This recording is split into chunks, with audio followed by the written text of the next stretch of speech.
একবার একজন দরবেশ সাহেব রাস্তা দিয়ে যাচ্ছেন, প্রতিমধ্যে তিনি দেখতে পেলেন নদী থেকে এক কলসি পানি নিয়ে এক যুবতী সুন্দরী মেয়ে রাস্তা বেয়ে যেতেছে।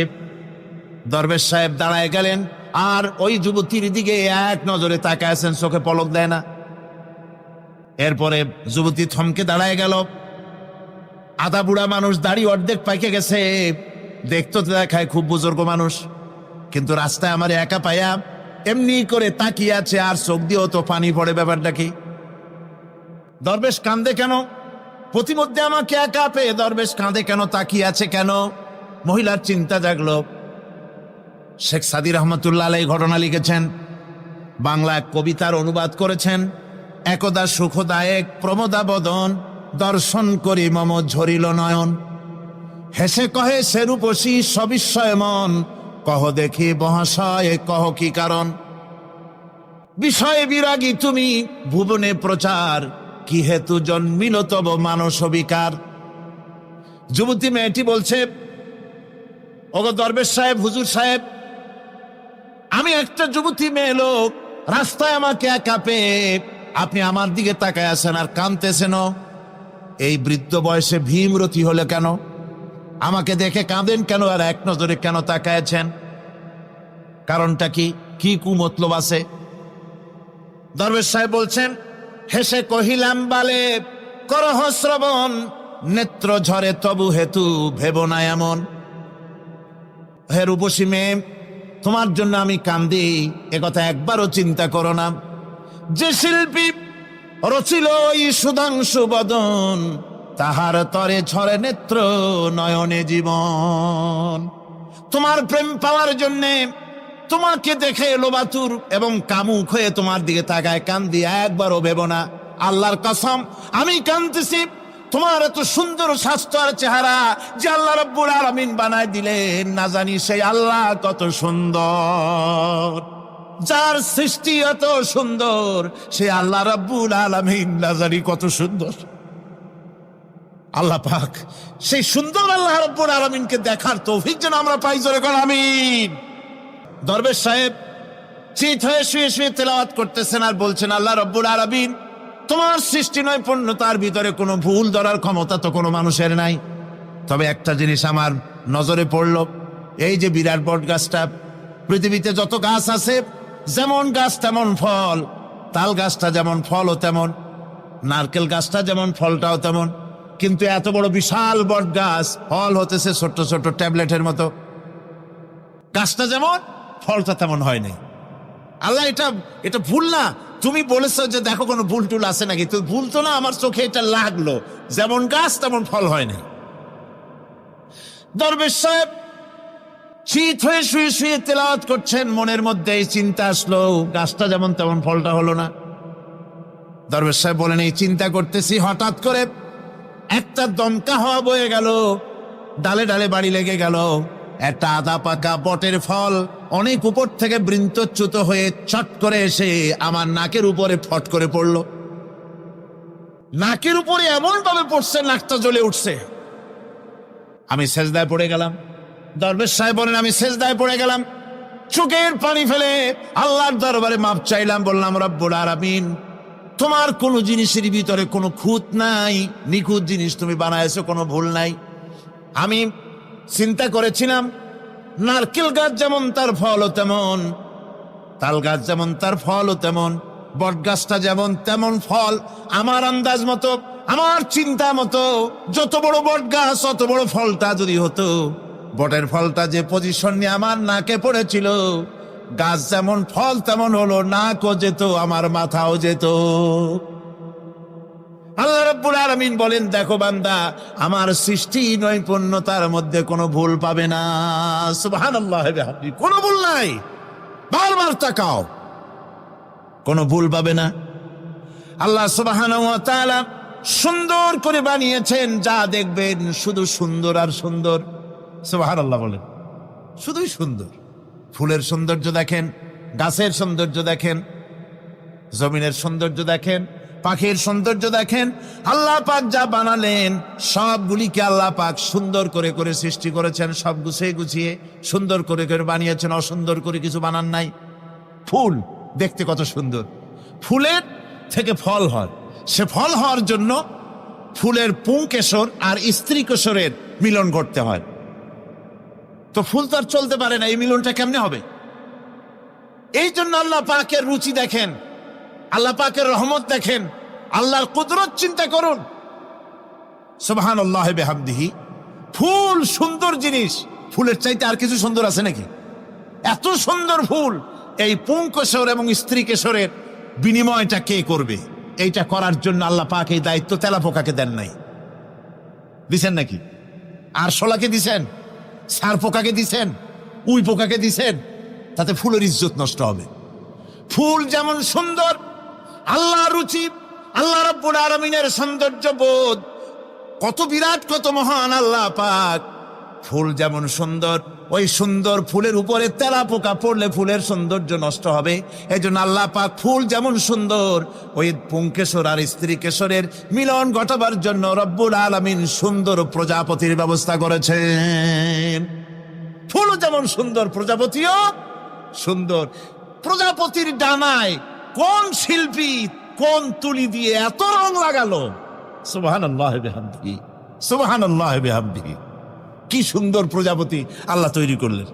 আল্লাহ পাক বলছেন, এমনি সুন্দর করে বানালাম, মানুষ বানাইছি, সে মানুষের সৌন্দর্য দেখো। দুইটা চোখ দিলাম দেখার জন্য। চোখ কি জন্যে? এখন এই চোখ দুটা যদি কুমিরের মতো আল্লাহ গোল বানাই দিতেন, চোখ গোল এরকম কুমিরের মতো দেখতে বিশ্রী হতো। চোখ দুটোকে আল্লাহ টানা টানা করেছেন, চোখের উপরে ভুরু লাগিয়েছেন, তাতে আবার পশম দিয়েছেন, চোখে পিসি দিয়েছেন, চোখের ভিতরে মণিটা কালো করেছেন, তার চতুর্দিকে সাদা অংশকে নীলাভ করেছেন যাতে কালোটা আরো ফুটে ওঠে। সুবহানাল্লাহি বিহামদি। কত সৌন্দর্য আল্লাহ রাব্বুল আলামিন মানুষকে দিয়েছেন। আল্লাহর রহমতের ওয়াজ সারা বছর করলেও তো ফুরাবে না, এত রহমত, এত দয়া আল্লাহ সুবহানাহু ওয়া তাআলা। মানুষ আল্লাহ কি সুন্দর করে বানালেন। এবং দিনের পার্থক্য, মানুষের জীবনকে জীবন পদ্ধতিকে দুই ভাগে বিভক্ত করেছে, রাত এবং দিন। দেখেন আল্লাহর রহমত এবং কুদরত সব জায়গায়। রাত এবং দিন মানুষের জীবন চলার পথকে, জীবন পদ্ধতিকে কয় ভাগে ভাগ করেছে? দুই ভাগ। আল্লাহ পাক বলেন, ওয়াজআলনাল লাইলা লিবাসান ওয়াজআলনান নাহারা মাআশা। আমি রাতকে করেছি শান্তির বাহন, রাতকে করেছি আচ্ছাদন, শান্তির বাহন, আর দিনকে করেছি রোজগার করার জন্য। দিনের বেলায় রোজগার করবে, কামাই রুজি করবে, কল কারখানায় যাবে, খেতে খামারে যাবে, অফিস আদালতে যাবে, কাজ কাম করবে। এ কাজ করে করে শরীরের ভিতরে ক্লান্তি আসে, অবসাদ এসে যায়। আল্লাহ রাব্বুল আলামিন বলেন, আমি আবার রাত বানালাম। ওই রাতের বেলায় মানুষ যখন ঘুমায় যায়, এই ঘুম তার সমস্ত অবসাদ আর ক্লান্তি দূর করে দিয়ে সকাল বেলায় আবার তাজা মানুষ করে সমস্ত একেবারে পরিপূর্ণ কর্মক্ষম একজন মানুষে তাকে পরিণত করে দেয়। রাতটাকে আচ্ছাদন করে দিয়েছি, দিনের কোলাহল মুক্ত রাত। সূর্যের আলোর ঝলকানি, তীব্র আলো নাই, চিৎকার নাই, আওয়াজ নাই। রাতের একটি অন্ধকার চাদর পরিয়ে দিলাম এই পৃথিবীর উপরে। রাতের একটি অন্ধকার চাদর পৃথিবীর উপরে পরিয়ে দিলাম। কোলাহল মুক্ত পৃথিবী এখন। সূর্যের তীব্র আলো আর নাই।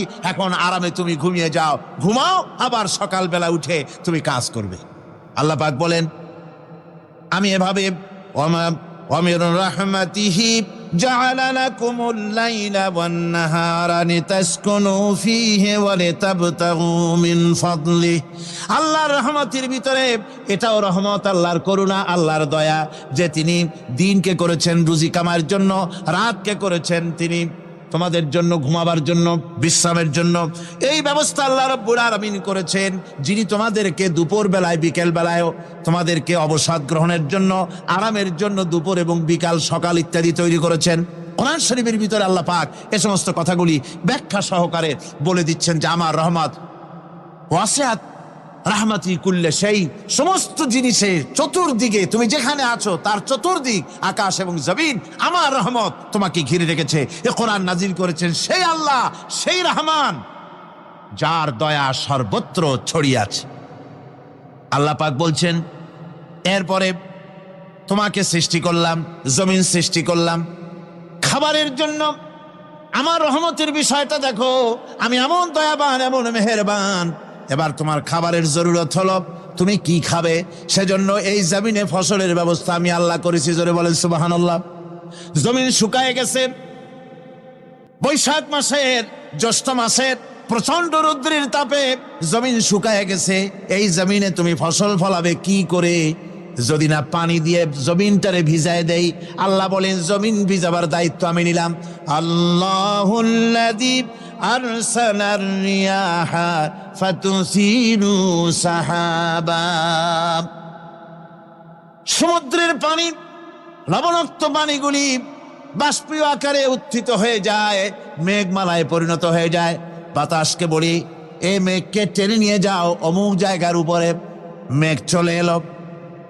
আল্লাহ বলেন, ফাসুকনাহু ইলা বালাদিন মাইয়িতিন ফাআহইয়ানা বিহিল আরদা বাদা মাউতিহা কাযালিকান নুশুর। আল্লাহ পাক বলছেন, বৃষ্টির পানি পড়লো, মরা জমিন জিন্দা হয়ে গেল। এই মরা জমিন জিন্দা হলো। এরপরে তুমি বীজ বপন করলে, ধান বপন করলে, গম বপন করলে, মাটির খাসলাত হলো সব পচায় দেওয়া। মাটির খাসলাত কি? কথা বুঝেন না? মাটির ধর্মটা কি? পচায় দেওয়া। যা রাখেন পচে যাবে, লোহা রাখেন জং ধরে যাবে, পাথর রাখেন আস্তে আস্তে, এ ধরনের যেসব জিনিস রাখেন আস্তে আস্তে করে ধ্বংস হয়ে যাবে, পচে যাবে।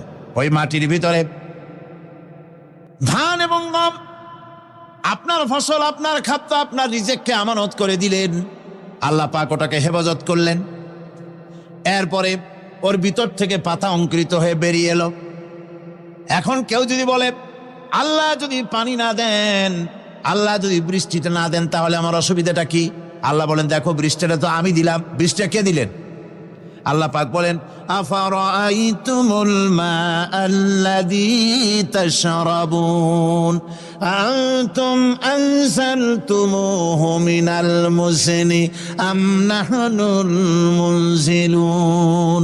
তোমরা যে পানি পান করো, আকাশ থেকে এই পানিটা কে বর্ষণ করে? তুমি করো না আমি করি? কে করে জোরে কন? আল্লাহ পাক বলছেন, আমি পানি বর্ষণ করি। সেই পানিটা, এই যে বঙ্গোপসাগরের পানি, আপনাদের কর্ণফুলীর পানি, মিষ্টি না নোনা? কি পানি জোরে কন? এই নোনা পানি আকাশে উঠলো। আল্লাহ পাক বলেন, ইচ্ছে যদি করতাম, লাউ নাশাউ জাআলনাহু জাজান ফালাউলা তাশকুরুন। পানি উঠালাম, নোনা পানি, ইচ্ছে করলে লবণাক্ত অবস্থায় অবতীর্ণ করে দিতে পারতাম, জমিনের ফসল সব নষ্ট হয়ে যেত। কিন্তু আমি নোনা পানি উঠায়া ওই পানিগুলিকে মিষ্টি করে আমি নাজিল করে, জোরে কান সুবহানাল্লাহ, মিষ্টি পানি অবতীর্ণ করে দিলাম। এখন মানুষ বলে, আল্লাহ পানি না দিলে কি হইতো? আমাদের খাল আছে, বিল আছে, সাগর আছে, নদী আছে, পুকুর আছে, হাওড় আছে, টিউবওয়েল আছে, ডিপ টিউবওয়েল আছে। আল্লাহ বৃষ্টি না দিলে তো কি হয়ে গেল আমাদের? আল্লাহ পাক জবাব দিয়েছেন, কুল আরাআইতুম ইন আসবাহা মাউকুম গাওরান ফামান ইয়াতিকুম বিমাইম মাইন। বলো দেখি, সবে শুকাইয়া যদি যায় এই জমিনের পানি, তাহলে হেথায় তটডির ধারা কে দিবে সবারে আনি? টিউবওয়েলের পানি, পাতালের পানি, দরিয়ার পানি, সাগরের পানি, হাওড়ের পানি, বিলের পানি, সব যদি আমি আল্লাহ শুকায় দেই, আমি আল্লাহ ছাড়া এমন কোন শক্তি আছে যে মরা গাঙ্গে নতুন করে পানির জোয়ার এনে দিতে পারে? আছে কেউ? কেউ নাই। আল্লাহ পাক বলেন, দেখুন আমার রহমত, এভাবে করে আমি পানি দিলাম, বৃষ্টি দিলাম, এবার গাছ উঠলো। বীজ বপন করছিলা, গাছ উঠলো।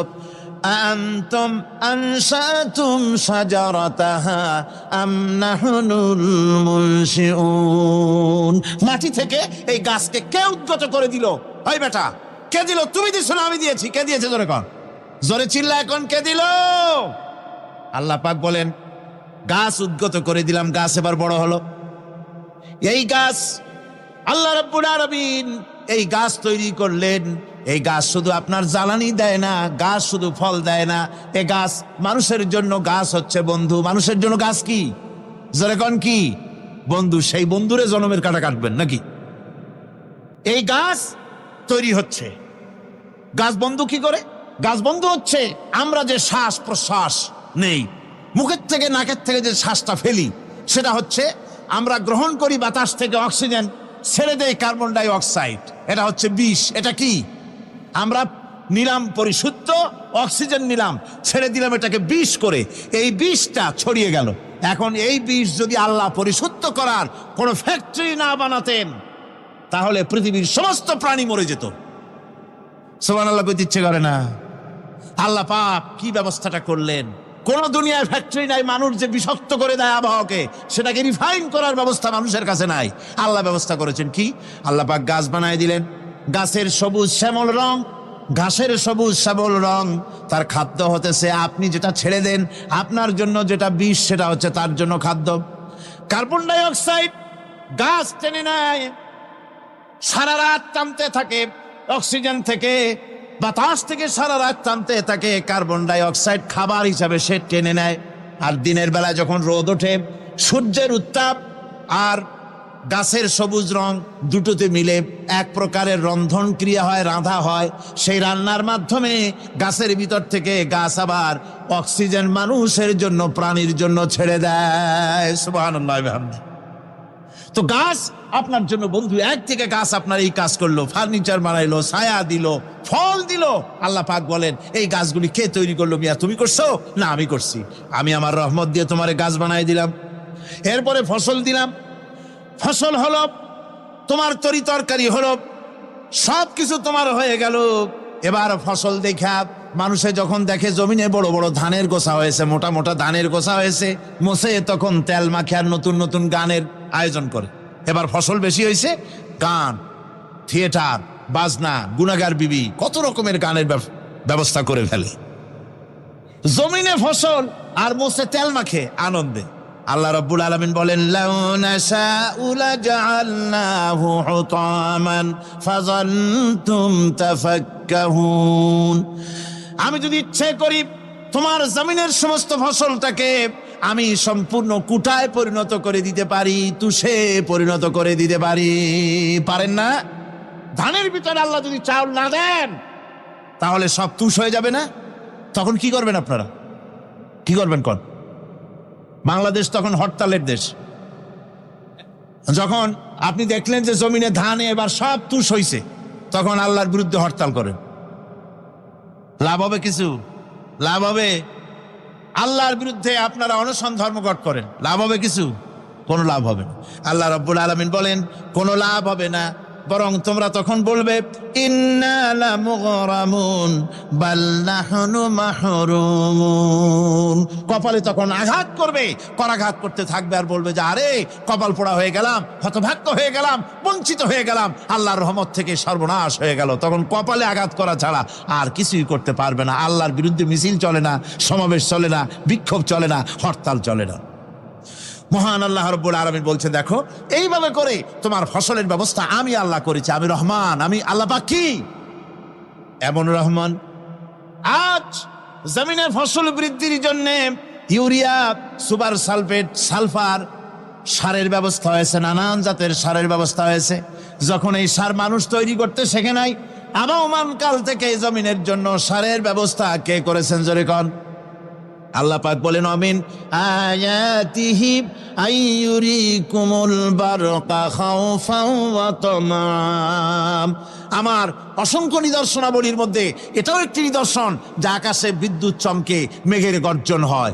এই যে বিদ্যুৎ চমকে গর্জন হয়, এর মধ্যে রয়েছে মানুষের জন্য ভীতি এবং আশা। তারা ভয় পায়, আর এর মধ্যে আশাও রয়েছে। আশাটা কি? আশা হচ্ছে এই যে বিদ্যুৎ যে বছর যত বেশি চমকায় মেঘে, সে বছর জমিনে ফসল তত বেশি বাড়ে। কৃষিবিদরা বলেছেন, বিদ্যুৎ যত বেশি চমকায় জমিনের ফসল তত বেশি বাড়ে। সুবহানাল্লাহ ওয়া বিহামদিহি। এর একটা সিস্টেম আছে, সেই সিস্টেম অনুযায়ী আল্লাহ জমিনে ফসল বাড়ায় দিলেন। আল্লাহ ফসল দিলেন। এবার আপনার আল্লাহ পাক বলছেন, দেখো ফসল দিলাম, ধান হলো, চাউল হলো, মাছ হলো, গোশ হলো, সব হয়ে গেছে, এখন তুমি খাবে। রান্না বান্না হয়ে গেল, রহমত আমার দেখো, আমার রহমতটা দেখো। এ কোরআন শিখাইছেন সেই আল্লাহ রাব্বুল আলামিন, যার নাম রহমান। জোরে বলেন, তার নাম কি?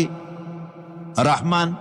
চাউল হয়ে গেছে, চাউল তো শুধু ভর্তা বানায় খাওয়া যাবে না, ভাত হয়েছে, আটা দিয়া রুটি তৈরি হয়েছে, কি দিয়া খাবেন? আল্লাহ রাব্বুল আলামিন আপনার পুকুরের ভিতরে মাছ দিয়া দিলেন, জন্তু জানোয়ার দিলেন, চার পায়া জানোয়ারের গোশত হালাল করে দিলেন, পাখির মাংস আল্লাহ রাব্বুল আলামিন হালাল করে দিলেন। এখন মাছ হলো, গোশ হলো, মাছ আর গোশ সিদ্ধ করে খাওয়া যাবে? জোরে বলেন, যাবে? যাবে না। তার গন্ধ নষ্ট করতে হবে আর সুঘ্রাণ সৃষ্টি করতে হবে। এই গন্ধ নষ্ট করে সুঘ্রাণ সৃষ্টি করার জন্য লবঙ্গ তৈরি করলেন কে? কথা কন না জ্ঞান। এলাচি কার? দারচিনি কার? লবণ কার? মরিচ কার? হলুদ কার? পেঁয়াজ কার? সুবহানাল্লাহ বিহামদিহি। এত নিয়ামত আল্লাহ রাব্বুল আলামিন বলেন, ওয়া ইন তাউদ্দু নি'মাতাল্লাহি লা তুহসুহা। আমার নিয়ামত গণনা করে করে আমার নিয়ামত গুণে শেষ করতে পারবে না, এত নিয়ামত আমি দান করেছি। এরপরে তরি তরকারি হলো, মাছ গোশ খেতে খেতে অস্থির হয়ে যাবে, তারপরে তরি তরকারি দিলাম, শাক সবজি দিলাম, সবকিছু আমি আল্লাহ রাব্বুল আলামিন দিয়েছি। আমার নাম রহমান, তোমার সমস্ত প্রয়োজন আমি দিয়েছি, মিটাই দিয়েছি। এবার তরি তরকারি হলো আর মানুষ তরি তরকারি খাইলো, আল্লাহ শুকর আদায় করলো না। শুকর আদায় করে? করে না। এত সুন্দর মজার কদু, সেই কদু খায়, আর কদু খাইয়া মোসে তাও মারে আর বলে স্বাদের লাউ বানাইলো বৈরাগী। আল্লাহ শুকর আদায় করে, আল্লাহর নিয়ামতের শুকরিয়া আদায় করে না। আমার ভাইয়েরা, আল্লাহ রাব্বুল আলামিন বলেন, এই পৃথিবীর আমি রহমান, কোরআন আমি শিখাইছি আমি রহমান। এমন রহমান শুধু মানুষকে খাবার দেই না, এই পৃথিবীর সকল প্রাণীকে আমি খাবার দেই। জোরে কান সুবহানাল্লাহ। সকল প্রাণীর খাবার কে দেন? ওয়ামা মিন দাব্বাতিন ফিল আরদি ইল্লা আলাল্লাহি রিজকুহা। এই পৃথিবীর বুকে এমন কোন বিচরণশীল জীব নাই যে জীবের রিজকের দায়িত্ব আমি আল্লাহ গ্রহণ করি নাই। সমস্ত রিজকের দায়িত্ব কে নিয়েছেন? চিল্লায় কোন? আল্লাহ সুবহানাহু ওয়া তাআলা। আচ্ছা আপনি কোন তো দেখি, একজন জমিদার, একজন বড় লোক, চৌধুরী, খুব বড় লোক, তার বাড়িতে 20 জন লোক গেছে রাতের বেলায়। 20 জন লোক গিয়ে মেহমান হইল। মেহমান হইয়া তারা বলতেছে, সাহেব আমরা তো মেহমান, আমি এক একজন এক এক রকমের খাবার চাইলো।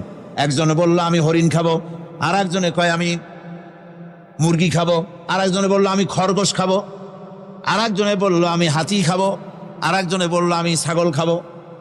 20 জন মানুষে 20 রকমের খাবার চাইলো। একজনে কয় বোয়াল মাছ খাবো, আর একজনে কয় রুই মাছ খাবো। 20 জনে 20 রকমের খাবার দাবি করলো। বলেন জমিদার তো বাড়ির দ্বারে, জমিদারের বাপ, সেও কি পারবে 20 জনকে 20 রকমের খাবার পরিবেশন করতে? কোনো প্রস্তুতি ছাড়া পারবে? পারবে না। কোনো প্রস্তুতি ছাড়া, কোনো প্রস্তুতি ছাড়া জমিদার হোক রাজা বাদশাহ হোক 20 জন মানুষের খাবার 20 রকমের দিতে পারে না। আর আল্লাহ এমন রহমান, এই পৃথিবীর লক্ষ কোটি কোটি জাতির প্রাণীকে কোটি কোটি রকমের খাবার আল্লাহ রাব্বুল আলামিন পরিবেশন করতেছেন। সাপের খাবার একরকম, ব্যাঙের খাবার আর এক রকম। ব্যাঙে যা খায় সাপে তা খায় না, সাপে যা খায় ব্যাঙে তা খায় না। হাতির খাবার, গন্ডারের খাবার, ভল্লুকের খাবার, বাঘের খাবার, সিংহের খাবার, মানুষের খাবার, ছাগলের খাবার, মুরগির খাবার, মশার খাবার, সারপোকার খাবার, সমস্ত খাবার ভিন্ন ভিন্ন। আবার সমস্ত খাবারের মজা আল্লাহ রাব্বুল আলামিন আলাদা আলাদা করে দিয়েছেন। এমন রহমান, আপনার পেট ভরবেন শুধু স্বাস্থ্য বানাবার জন্য, পেট ভরে খাওয়া দরকারটা ছিল। আল্লাহ পাক দেখলেন যে না, শুধু পেট ভরলে তো এরকম খাইতে চাইবে না, তাই আল্লাহ রাব্বুল আলামিন জিহ্বা দিয়ে দিলেন যাতে করে মজা লাগে আর খায়। সব রকমের মজা, এক এক গোশতে, এক এক মাছে, এক এক তরকারিতে এক এক রকম মজা না, সব রকম মজা, সব একরকম মজা, ভিন্ন ভিন্ন রকমের মজা।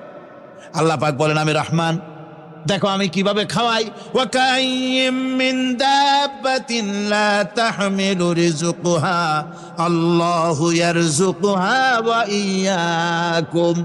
এই পৃথিবীতে এমন অনেক বিচরণশীল জীব আছে যে প্রাণীরা নিজের জন্য কোনো সঞ্চয় করে না, সঞ্চয় করে শুধুমাত্র পৃথিবীর মানুষ। আর পিঁপড়ায় কিছু সঞ্চয় করে। অন্যান্য বহু প্রাণী আছে যাদের কোনো সঞ্চয় নাই। কি বলেন, পাতিশিয়ালের কোনো ব্যাংকে অ্যাকাউন্ট আছে নাকি? না। শীতের মৌসুমে পাতিশিয়াল আইসা ব্যাংকের ম্যানেজারকে বলে না যে কয়েকটা মুরগি আনছি, আমার নামে একটা অ্যাকাউন্ট ওপেন করেন। বৃষ্টির সময় আমি যেন ওগুলো উঠাইয়া পাইকারি দরে খাইতে পারি। ওর কোনো খাবার নাই, সঞ্চয় নাই, এ ধরনের পাখির সঞ্চয় নাই, পশুর সঞ্চয় নাই।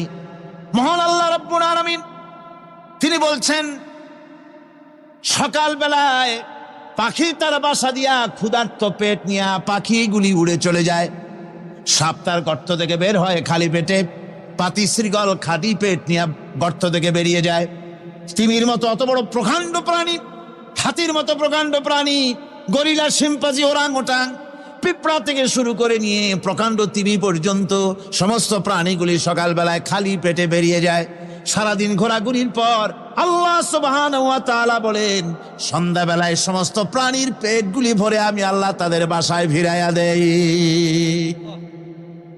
আমি রহমান, এভাবে করে আমি আল্লাহ রাব্বুল আলামিন খাবারের বন্দোবস্ত করি, পড়ার বন্দোবস্ত করি, থাকার ব্যবস্থা করি। ইয়া আইয়ুহান নাসু যুকুরু নি'মাতাল্লাহি আলাইকুম হাল মিন খালিকিন গায়রুল্লাহ ইয়ারযুকুকুম মিনাস সামাই ওয়াল আরদ। ও পৃথিবীর মানুষেরা, ওই আল্লাহর স্মরণ করো, আল্লাহর নিয়ামতের শুকরিয়া আদায় করো যে আল্লাহ তোমাকে আকাশ থেকে জমিন থেকে রিজিক দেন। ওই আল্লাহ ছাড়া আছে কি কেউ যে তোমাকে আকাশ থেকে রিজিক দেয়, জমিন থেকে রিজিক দেয়? লা ইলাহা ইল্লা হুয়া ফান্না তুফাকুন। ওই আল্লাহ ছাড়া কোনো ইলাহা নাই, কেন তোমরা বিভ্রান্ত হও? সেই আল্লাহর দিকে ফিরে আসো। আল্লাহ বলছেন, এভাবে আমি সমস্ত পৃথিবীর মানুষের রুজি রুটির বন্দোবস্ত করি, সমস্ত প্রাণীর রুজি রুটির ব্যবস্থা করি। আমি সেই রহমান। সুবহানাল্লাহ বিহামদি। ওয়া ইলাহুকুম ইলাহু ওয়াহিদ লা ইলাহা ইল্লা হুয়ার রহমানুর রহিম। এই হচ্ছেন তোমাদের আল্লাহ। সুবহানাল্লাহ। আল্লাহ বলছেন, ওয়া ইলাহুকুম ইলাহু ওয়াহিদ, তিনি হচ্ছেন এক আল্লাহ, এক ইলাহ, যিনি ছাড়া কোনো ইলাহ নাই। তিনি হচ্ছেন রহমান। তিনি কি? রহমান। তিনি হচ্ছেন রহিম। তিনি তোমাদের সব কিছুর ব্যবস্থা করে দিয়ে থাকেন, কোনো জিনিস তোমাদেরকে বঞ্চিত করেন না। এই রহমান এমন রহমান যিনি তোমাদের সমস্ত নিয়ামত পূর্ণ করেন। আর রহমান এমন রহমান যে শুধু আপন আপন লোক দেখে তালাশ করে করে দেয় না, সকলকে দেয়। যারা নামাজ পড়ে তাদের দালান কোটা বেশি হয়, যারা তাহাজ্জুদ পড়ে তাদের ব্যাংকে টাকার অভাব নাই, যারা হজ করে যাকাত দেয় তারা টাকার জ্বালায়, পয়সা কড়ির জ্বালায় অস্থির। এরকম নাকি? না, বরং নামাজ রোজা হজ যাকাত যারা করে বেশি খাঁটি মুসলমান, তাদের অভাব অভিযোগ আরো বেশি। যাদের কাছে নামাজ নাই, রোজা নাই, আল্লাহ পরকালের চিন্তা নাই, তাদের টাকা পয়সা, সোনা দানা, জায়গা জমিন, সৌন্দর্য, সুখ আর আরো অনেক বেশি। বরং এদের কম। আপন লোকের চাইতে শত্রুকে বরং আল্লাহ পাক বেশি দেন। আপন লোক মানে যারা দিনদার, ইমানদার, পরেজগার, নামাজি, এরা বরং কম পায়, ওরা বরং বেশি পায়। এমন কেউ নাই পৃথিবীতে শত্রুকে ডেকে বলবে আয় তোরেও দেই, কেউ নাই। একমাত্র আল্লাহ রাব্বুল আলামিন যিনি সকলকে দেন। এই পৃথিবীর কোন মূল্য আল্লাহ রাব্বুল আলামিনের কাছে নাই, একটা মশার দানার তুল্য মূল্য নাই। সেজন্য আল্লাহ পাক সকলকে নিয়ামত দেন, সকলকে ব্যবস্থা করেন। তাই এই কোরআন শরীফ আল্লাহ পাক তার মানুষের প্রতি এত দয়া মানুষের প্রতি, যে আল্লাহ পাকের দয়াটা কার? জোরে চিল্লায় এখন, দয়াটা কার? এত দয়া যে আল্লাহ পাকের মানুষের প্রতি রাস্তা চলার জন্য রাস্তা তৈরি করে দিলেন। পাহাড়ের ভিতরে মানুষ যেন হারায় না যায়, পাহাড়ের ভিতরে গিরিপথ বানালেন যিনি, মরুভূমির ভিতরে হারায় না যায় নিশানা বানালেন যিনি, সমুদ্রের ভিতরে রাতের আধারে যেন গভীর সমুদ্রে হারায় না যায় সেজন্য মহাশূন্যের ভিতরে তারকা প্রদীপ জ্বালায়া পথের নির্দেশনা দিয়ে দিলেন যিনি, এত ব্যবস্থাপনা যিনি করলেন, সে আল্লাহ রাব্বুল আলামিন মানুষের জন্য এই পৃথিবীতে ব্যক্তি, পরিবার, সমাজ ও রাষ্ট্রে, আন্তর্জাতিক জীবনে, স্বরাষ্ট্রনীতি, পররাষ্ট্রনীতি, শিক্ষানীতি, যুদ্ধনীতি, বন্দিনীতি, তার জীবনের সমস্ত নীতিমালার ব্যাপারে আল্লাহ রাব্বুল আলামিন বুঝি কোনো দিক দর্শন দেন নাই। দিয়েছেন কিনা? সুতরাং রহমানের দাবি হচ্ছে, আল্লাহর রহমানিয়াতের দাবি হচ্ছে বান্দার জন্য কোরআন শিক্ষা দেওয়া। যত শিক্ষা আল্লাহ দিয়েছেন যত দয়া আল্লাহ বান্দাকে করেছেন, সবচাইতে বড় দয়া কোরআন শিক্ষা দেওয়া। জোরে কান সুবহানাল্লাহ। যত দয়া, যত নিয়ামত, যত রহমত আল্লাহ বান্দাকে করেছেন, তার মধ্যে শ্রেষ্ঠ রহমত, শ্রেষ্ঠ দয়া, শ্রেষ্ঠ করুণা মানুষের জন্য, আল্লাহর এই পৃথিবীর মানুষের জন্য সবচাইতে শ্রেষ্ঠ দয়া কি? জোরে বলেন কি? কোরআনের শিক্ষাই হচ্ছে আল্লাহ পাকের এই মানুষের জন্য সর্বশ্রেষ্ঠ দয়া। আমার বন্ধুগণ, কোরআনে কারিমে রব্বুল আলামিন বলেন, ফাআনজালাল্লাহু সাকিনাতাহু আলাইহি ওয়া আইয়াদাহু বিজুনুদিন লাম তারাওহা। আল্লাহ পাক তার মনের মধ্যে গভীর প্রশান্তি এবং স্বস্তি দান করলেন, আর এমন সৈন্য দিয়ে সাহায্য করলেন যে সৈন্যদেরকে তোমরা দেখতে পাও না। এভাবে করে রব্বুল আলামিন মুমিনদের বিপদে আপদে মুসিবতে সব সময় আল্লাহ পাক মুসলমানদেরকে সাহায্য করেছেন। জোরে বলেন সুবহানাল্লাহ। মুমিনদের সাহায্যকারী আল্লাহ। তাই ইসলামী আন্দোলনের সাথে যারা আছে, যারা কর্মী, যারা নেতা, যারা মুমিন, যারা ইমানদার, মেঘের মতো প্রচন্ড কালো মেঘ হয়ে চতুর্দিক থেকে অন্ধকারের মতো সে এসেছে বিপদ, কোনো বিপদ না। আল্লাহ পাক সাহায্যকারী। কে সাহায্যকারী? জোরে বলেন, সাহায্যকারী কে? আল্লাহ সুবহানাহু ওয়া তাআলা, তিনি সাহায্যকারী, ভয় নাই। আল্লাহ পাকের উপর ঈমান আনলে পরে কলিজার ভিতরে দুর্জয় সাহসের সৃষ্টি হয়ে যায়, কোনো ভয় অন্তঃকরণে তার থাকে না। আল্লাহ পাক সাহায্য করেন।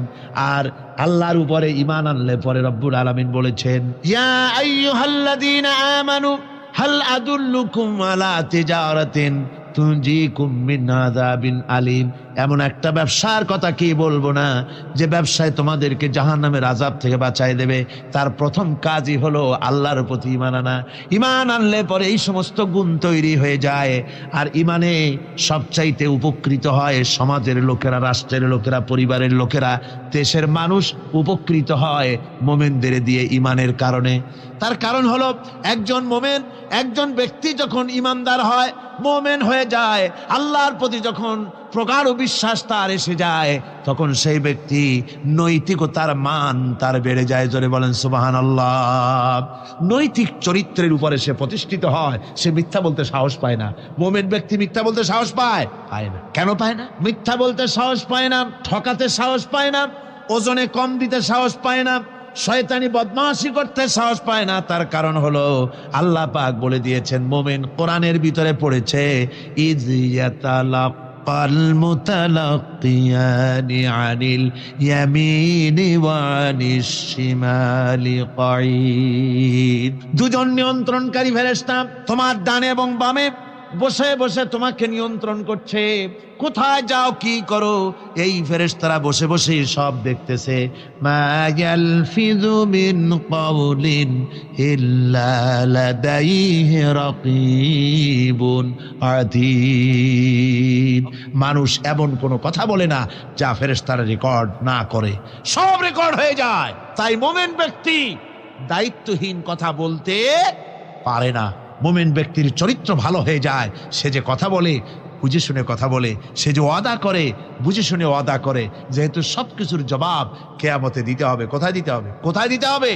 কিয়ামতে আল্লাহর দরবারে জবাব দিতে হবে। মহান আল্লাহ রাব্বুল আলামিন বলেছেন, ওয়ালাকাদ খালাকনাল ইনসানা ওয়া না'লামু মা তুওয়াসবিসু বিহি নাফসু। মানুষ সৃষ্টি করেছি আমি, তার অন্তঃকরণের ভিতরে ওয়াসওয়াসা কি হয় আমি জানি। এই জন্য মুমিনেরা মনের ভিতরে কোনো খারাপ কল্পনাও করতে পারে না। খারাপ কল্পনা করলেও তার হিসাব দেওয়া লাগবে আল্লাহর কাছে। কার কাছে? ওয়াইন তুবদু মিন আনফুসিকুম আও তুখফুহু ইউহাসিবুকুম বিহিল্লাহ। আল্লাহ বলেন, মনের মধ্যে যে সব কল্পনা করো তা প্রকাশ করো আর গোপন রাখো, ওইটার হিসাব নেব আমি আল্লাহ পাক। কিয়ামতের দিন আমার কাছে হিসাব দিতে হবে। বন্ধুগণ, এই জন্য মুমিন যারা, মুমিনদের চরিত্র প্রতিষ্ঠিত হয়, মুমিনদের ধারণা থাকে যেখানেই যাই না কেন, যেখানেই বসি না কেন, সেখানেই আল্লাহ আল্লাহ ছাড়া কোনো জায়গা নাই। আছে নাকি? আছে। আল্লাহ পাক বলেন মা ইয়াকুনু মিন নাজওয়া সানাসাতিন ইল্লা হুয়া রাবিউহুম। তোমরা যেখানে তিনজন মিলে পরামর্শ করো, মনে রেখো তিনজন নও, ওখানে চতুর্থ সত্তা আমি রব্বুল আলামিন তোমাদের কাছে আছি। সব শুনি আর দেখি, পাঁচজন যেখানে হও সেখানে আমি ষষ্ঠ। এর থেকে যদি কম হও, এর থেকে যদি বেশি হও, বান্দারে তুমি আছো যেখানে আমি আল্লাহ আছি সেখানে। উপায় নাই, সব জায়গায় আমি দেখতে পাচ্ছি। শুধু তাই নয়, রাত্রিবেলায় মানুষেরা গোপনে পরামর্শ করে, করে না? করে কিনা? রাতে রাতে পরামর্শ করে, এক জায়গায় বসে, হলের মধ্যে, পাহাড়ের মধ্যে, কোনো জায়গায় বসে পরামর্শ করে। কি পরামর্শ? ইসলামী আন্দোলনের লোকদের মারবে, কোথায় তাদের ধরবে, কোথায় তাদের অত্যাচার করবে, এই সমস্ত পরামর্শ করে। আল্লাহ পাক বলছেন, শুনুন, আল্লাহ রাব্বুল আলামিন বলেন ওয়া হুয়া মাআহুম إذ يبيتون ما لا يرضى من القول وكان الله بما يعملون محيطا। আল্লাহ পাক বলেন তিনি তো ঠিক সেই সময়ও তোমাদের কাছে থাকেন যখন তোমরা নিজেদের ঘরের মধ্যে বসে কোনো এক জায়গায় বসে আল্লাহর মর্জির খেলাফ পরামর্শ করো, আল্লাহ তখনও তোমাদের কাছে থাকেন। আল্লাহর ইহাতা থেকে, আল্লাহর কর্তৃত্ব থেকে বেরিয়ে যাওয়ার কোনো উপায় নাই। সুতরাং গোপনে বলেন, প্রকাশ্যে বলেন, যেভাবেই যা কিছু করা হোক না কেন, আল্লাহর কাছে আমাদের সমস্ত অপরাধগুলি ধরা হয়ে যায়। আর এটাই হচ্ছে ইমানের সীমা পরিসীমা। তিলকা হুদুদাল্লাহ ফালা তা'তাদুহা, তিলকা হুদুদুল্লাহ, এটাই হচ্ছে আল্লাহর সীমানা। ইমানের এই সীমারেখা বজায় রেখে ইমানের উপরে মজবুত করে কোনো ব্যক্তি, পরিবার, সমাজ, রাষ্ট্র যদি তৈরি হয়, তাহলে সেই সমাজই শান্তি আসে, সেই সমাজই আরাম আসে, সেই রাষ্ট্র শান্তিপূর্ণ হয়, সেখানে দিন কায়েম হয়, মানুষ সুখ সমৃদ্ধি খুঁজে পায়। আমরা দেখতে পেয়েছি বিশ্বনবী জনাবে মুহাম্মদুর রাসূলুল্লাহ সাল্লাল্লাহু আলাইহি ওয়াসাল্লাম হিজরতের রাত, কাফেরেরা চতুর্দিকে দাঁড়ানো। হযরত জিবরাইল এসে বলেন, ইয়া রাসূলুল্লাহ, হে কাফেরেরা চতুর্দিকে ঘিরে দাঁড়িয়েছে, গভীর রাত, এখন হাতে তাদের তরবারি, সকাল হলে পরেই তারা আপনাকে মেরে ফেলে দিবে, তাড়াতাড়ি ওঠেন, মদিনার দিকে চলে যান। আল্লাহ নবী ঘুমের থেকে জেগে হযরত আলীকে ডেকে বলেন, আলী, আল্লাহ অর্ডার করেছেন, আমি মদিনায় চললাম, আমার বিছানার পরে আমার চাদর গায়ে দিয়ে শুয়ে থাকো। হযরত আলী বলেন, আল্লাহর হাবিব, আপনার চাদর গায়ে দিয়ে ঘুমিয়ে থাকবো, সকালবেলায় কাফির বেঈমানেরা আপনার বিছানার পরে আপনার চাদর গায়ে দেওয়া অবস্থায় আমি আলীকে তারা মুহাম্মদ মনে করবে, আর আমি আলীকে নবী মনে করে তারা তাদের তরবারি দিয়া কেটে কেটে টুকরা টুকরা করে আমারে বিদায় করে দেবে দুনিয়া থেকে। এতটুকুনো পরোয়া করি না, বরং আমার দিলের মধ্যে এটাই তৃপ্তি থাকবে যে আমি আলীর জীবনের বিনিময় আল্লাহর হাবিব দুনিয়ায় বেঁচে আছেন। নবীজি ঘরের থেকে বেরোলেন, চতুর্দিকে কাফেরেরা দাঁড়ানো। আল্লাহ নবী হাতে এক মুষ্টি বালু হাতে নিয়ে শাহাতেল ওযু পড়ে 3 বার দম করে বালুগুলো ছেড়ে দিলেন। বালিগুলি ঘরের চতুর্দিকে কাফেরদের চোখে চলে গেল। পরবর্তী সময় রব্বুল আলামিন ডেকে বলেন, নবীরে, বালি যখন নিক্ষেপ আপনি করেছিলেন, ধুলাগুলি আপনি তো শুধু নিক্ষেপ করেছিলেন, কিন্তু চতুর্দিকে কাফেরদের চোখে গেল কেমনে? একদিকে মেরেছিলেন, সেই দিকেই তো যাওয়ার কথা ছিল, চতুর্দিকের কাফেরের চোখে চোখে সেগুলো পৌঁছে গেল কেমনে? ওয়া মা রামাইতা ইদ রামাইতা ওয়ালাকিন্নাল্লাহ রামা। আপনি নিক্ষেপ করেন নাই, যখন আপনি নিক্ষেপ করেছিলেন আপনি তো শুধু বালুকণা ছেড়েছেন, আর ওই বালুকণাগুলি ঘরের চতুর্দিকে সব কাফেরদের চোখে পৌঁছবার দায়িত্ব আমার কুদরত গ্রহণ করেছিল। আমার ভাইয়েরা, নবীজি বিপদে, এতগুলি শত্রু তরবারি নিয়ে তিনি বিপদে ধৈর্য হারা হন নাই। আস্তে করে ঘরের থেকে বেরিয়ে হযরত আবু বকরের বাড়িতে গিয়ে হাজির। দরজায় গিয়ে আওয়াজ দিলেন, আবু বকর। অমনি দরজা খুলে গেল, লাব্বাইক ওয়া সাদাইক। হুজুর বলেন, আবু বকর রে, একটা ডাকে কেমনে সাড়া দিলে? তুমি কি ঘুমাইছিলে না? হযরত আবু বকর বলেন, হুজুর, আপনি বলেছেন আমাকে নিয়ে হিজরত করবেন, আমি মনে মনে চিন্তা করেছি, না জানি কত রাত্রে নবীজি আসেন, উঠতে যদি আমার দেরি হয়ে যায়, নবীজি যদি দরজার কাছে দাঁড়ায় দাঁড়ায় আমারে ডাকাডাকি করে আর আমি যদি ঘুমায় থাকি, তাহলে আল্লাহর নবীর সঙ্গে বেয়াদবি হয়ে যাবে। এই মনে করে বিছানায় না ঘুমাইয়া আপনার গলার আওয়াজ শোনার জন্যে এই দরজার সঙ্গে পিঠ লাগাইয়া লাগাইয়া দাঁড়ায়া ঘুমাচ্ছিলাম। আল্লাহর নবী হযরত আবু বকরকে সঙ্গে করে নিয়ে চললেন মদিনার দিকে। উল্টা পথে রওনা করলেন। বারবার কাবা শরীফের দিকে তাকাতে লাগলেন। বুখারী শরীফে এসেছে, নবীজি বারবার কাবার দিকে তাকিয়ে বলতেছেন, রে কাবা, বড় আশা ছিল তোর কাছে থাকবো, তোর খেদমত করব, কিন্তু তোর নিষ্ঠুর সন্তানেরা তোর কাছে আমারে থাকতে দিল না রে। আল্লাহ নবী মিসফালা দিয়ে জাবালে কেদোয়ার উপর দিয়ে চলে গেলেন জাবালে সুরে। গুহার কাছে যখন গিয়েছেন, ফজর রক্ত হয়ে গেল। হযরত আবু বকর রাদিয়াল্লাহু তাআলা আনহু বলছেন, হুজুর আর উপায় নাই, দিন হয়ে গেল, এখন বুঝি ধরা পড়ে যাব, ওই গুহার মধ্যে গিয়ে আশ্রয় নেই। তবে আপনি দাঁড়ান, গুহার ভিতরেই পাহাড়িয়া গুহা, বিচ্ছু থাকতে পারে, সাপ থাকতে পারে, আমি আগে ঢুকি, যদি কোনো হিংস্র প্রাণী থাকে আমার উপর দিয়ে আঘাত হয়ে যাক, আল্লাহর নবী হেফাজতে থাকুক। হযরত আবু বকর রাদিয়াল্লাহু তাআলা আনহু গুহার ভিতরে নামলেন। নেমে গুহা সাফ করে হুজুরকে ডাকলেন। হুজুর তাশরীফ ফরমালেন গুহার মধ্যে। হুজুর বলেন, আবু বকর, হেঁটে হেঁটে কষ্ট হয়ে গেছে, তুমি বসো, তোমার উরুর উপরে মাথা রেখে আমি একটু ঘুমায়ে যাই। আল্লাহর হাবিব ঘুমায় গেলেন। হযরত আবু বকর লক্ষ্য করে দেখেন চতুর্দিকে অনেকগুলি গর্ত দেখা যায়। এই গর্ত থেকে সাপ আসতে পারে, বিচ্ছু আসতে পারে মনে করে নিজের গায়ের চাদর ছিঁড়ে ছিঁড়ে গর্তগুলি বন্ধ করা শুরু করে দিলেন। কয়েকটা গর্ত বন্ধ করার মতো চাদর আর নাই, পাও দিয়ে চেপে ধরলেন। এক পাহাড়িয়া বিষধর সাপ বেরোবার জন্য চেষ্টা করে বেরোবার পথ খুঁজে না পেয়ে হযরত আবু বকরের পায়ের উপরে দংশন করেছে। বিষের যন্ত্রণায় হযরত আবু বকরের চোখ থেকে পানি দরদর করে পড়ছে। রাসূলুল্লাহর ঘুম ভেঙে গেল। আল্লাহর নবী তাকে বলেন, আবু বকর, চোখে পানি কেন? বাড়ির কথা বুঝি মনে পড়ে গেছে? হযরত আবু বকর বলেন, ইয়া রাসূলুল্লাহ, আল্লাহর নামে কসম করে বলি, যেই দিন আমি ঈমান এনেছি ওই দিন থেকে আমার মা বাপ, আমার কোলে আমার সন্তান, আমার স্ত্রী, আমার জায়গা জমি ঘর বাড়ি, এমনকি আমার নিজের আত্মার চাইতে হুজুর আপনারে ভালোবাসি বেশি।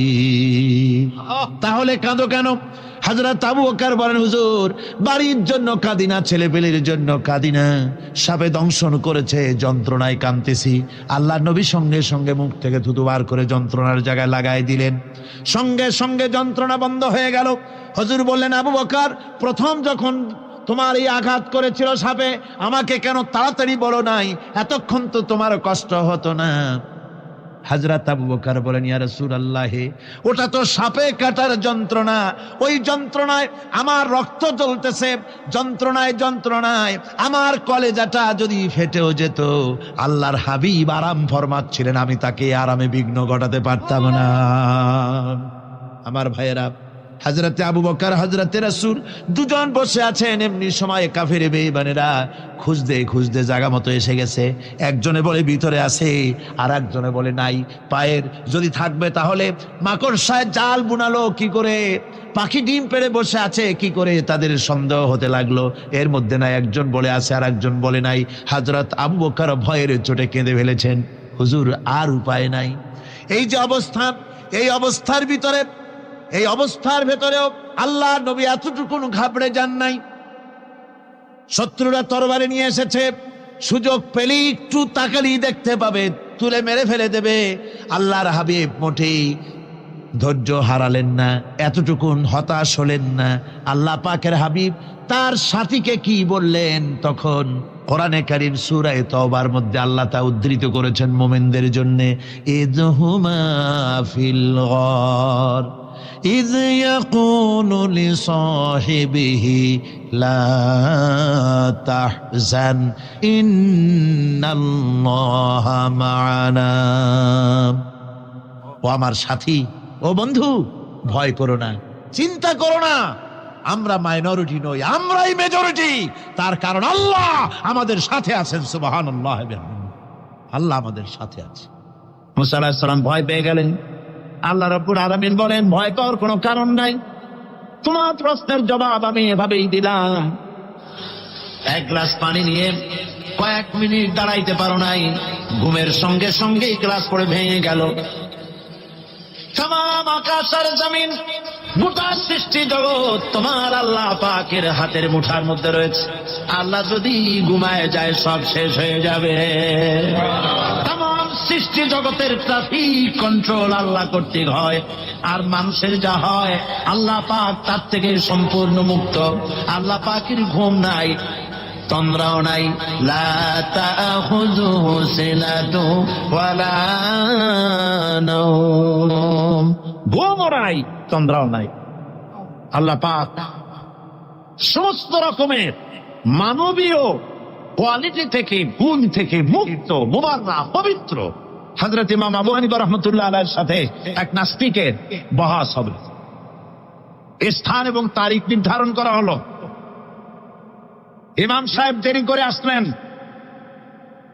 নাস্তিক বলছে, আমি আপনার সঙ্গে কোনো বিতর্কে যেতে চাই না, কারণ আপনি ওয়াদা রক্ষা করতে পারেন নাই। নির্ধারিত সময়ের অন্তত 3 ঘন্টা পরে এসেছেন। তিনি বললেন, আমি কেন দেরি করলাম সেটা তো তুমি জিজ্ঞেস করবে। আচ্ছা বলেন কেন দেরি করেছেন? তিনি বললেন, দেখো, এই জায়গায় আসার পথে একটা নদী বেঁধেছিল, তা কি করে? আমার কাছে পারাপারের কোনো বন্দোবস্ত ছিল না। এক পর্যায়ে হতাশ হয়ে গেলাম, আমার বোধহয় যাওয়াই হবে না। শেষ পর্যন্ত আমি দেখতে পেলাম হঠাৎ করে আমার পাশে একটা ফলের বীজ পড়ল, তা দিয়ে একটা গাছ অঙ্কুরিত হলো। দেখছি না তার গাছটা একটা মহুর হয়ে পরিণত হয়ে গেল। কই থেকে একটা করাতে সে গাছটা কেটে ফেলে দিল। হঠাৎ কতগুলি তত্ত্ব বেরিয়ে আসলো, কোথার থেকে একটা হাতুড়ি আর কতগুলি লোহা এসে ঠাস ঠাস করে বাড়ি লেগে একটা কিস্তি তৈরি হয়ে গেল।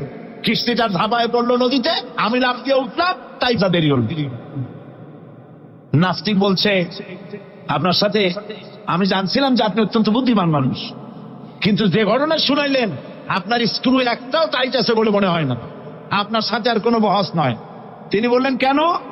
বহস না, আপনি বলছেন যে এইরকম একটা গাছ তারা হয়ে গেল, সাথে সাথে বিনা মিস্ত্রিতে গাছটা কাটলো, তারপর এইটা দিয়ে তক্তা হলো, লোহা আসলো, হাতুড়ি হইলো, বিনা মিস্ত্রিতে কিস্তি তৈরি হয়ে গেল। নৌকা এটা পড়লো নদীতে, আর বিনা মাঝিতে আপনি পার হয়ে আসতেন। এটা কি আদৌ সম্ভব? ইমাম আবু হানিফা রাহমাতুল্লাহ আলাইহি বলছেন, তোমার সাথে আমি কোনো কিতাব দিয়ে ঝগড়া করব না, কোনো কিতাব দিয়ে আমি তোমার সাথে বহস করব না। এই একটি দৃষ্টান্ত তোমার জন্য যথেষ্ট। একটা মিস্ত্রি ছাড়া যদি একটা কিস্তি তৈরি না হতে পারে, একটা গাছ কেটে তক্তা যদি না হতে পারে, এই বিশাল আকাশ, এই বিশাল জমিন, আর তোমার মতো এরকম একটা সুন্দর মানুষ বিনা মিস্ত্রিতে, বিনা স্রষ্টায় তৈরি হলো কেমনে? এক কথায় নাস্তিক বলছে, আমার জীবনের ভুল ধরা পড়ল। নাস্তিক বলছে, জীবনের ভুল ধরা পড়েছে, আমি মুসলমান হয়ে গেলাম। লা ইলাহা ইল্লাল্লাহু মুহাম্মাদুর রাসূলুল্লাহ। জোরে পড়েন, লা ইলাহা লা ইলাহা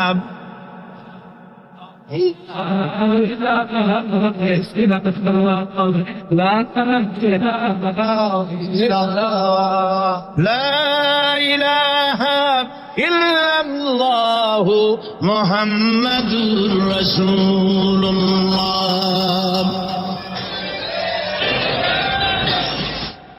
আল্লাহ পাক বলছেন, আমি আদম, আমি দাউদ এবং সুলাইমানকে জ্ঞান দান করেছি, ইব্রাহিমকে জ্ঞান দান করে।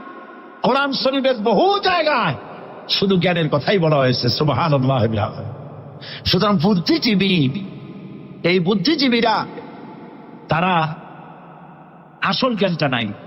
আসল জ্ঞান কোনটা বলেন? কোনটা? ডক্টর শহীদুল্লাহ মরহুম, আমি অনেকবার বলেছি তার কথা, তাকে জান্নাতুল ফেরদাউস নসিব করুন, বলেন আমিন।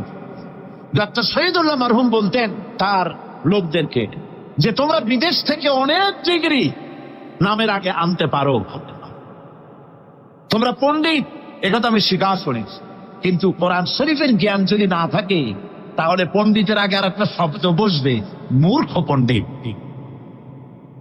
কোরআনের জ্ঞান পাণ্ডিত্যকে পরিপূর্ণ করে দেয়, কারণ ওয়ামা উতীতুম মিনাল ইলমি ইল্লা কালিলা। সুবহানাল্লাহ। আল্লাহ পাক বলছেন তোমাদেরকে সামান্যতম জ্ঞান দান করেছি। কতটুকু জ্ঞান? কতটুকু? সামান্যতম জ্ঞান দান করেছি। সুতরাং আল্লাহ পাক কোরআনের মধ্যে তার নিজের পরিচয় ছোট্ট একটি সূরার মধ্যে ব্যাপক আকারে বলে দিয়েছেন। কি? কুল হুয়াল্লাহু আহাদ। সবাই পড়েন আমার সাথে, কুল হুয়াল্লাহু আহাদ আল্লাহুস সামাদ লাম ইয়ালিদ ওয়া লাম ইউলাদ ওয়া লাম ইয়াকুল লাহু কুফুয়ান আহাদ।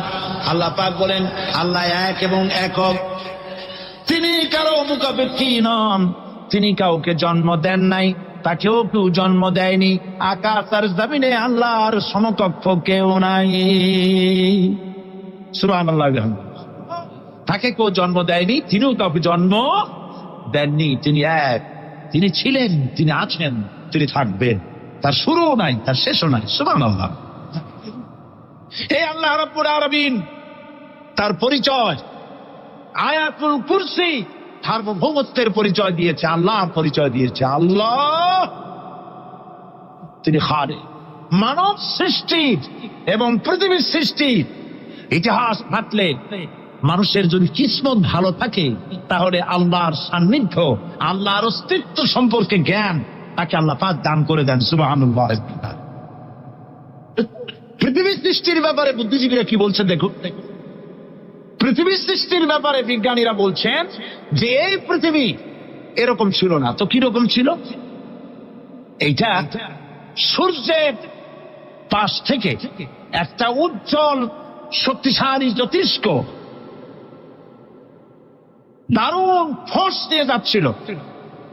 সেই ফোর্স সহ্য করতে না পেরে সূর্যের একটি দুর্বলতম অংশ সূর্য থেকে ছিটকে মহাশূন্যে পড়ে গেল, আর ঘুরতে ঘুরতে এই পৃথিবীর অস্তিত্ব লাভ করল। বিজ্ঞানের এই কথা যদি বিশ্বাস করতে হয় তাহলে আমাকে বলতে হয় এখন তো মানুষেরা আর পৃথিবীতে ধরছে না, ঠিক কিনা? কথা বলছেন না?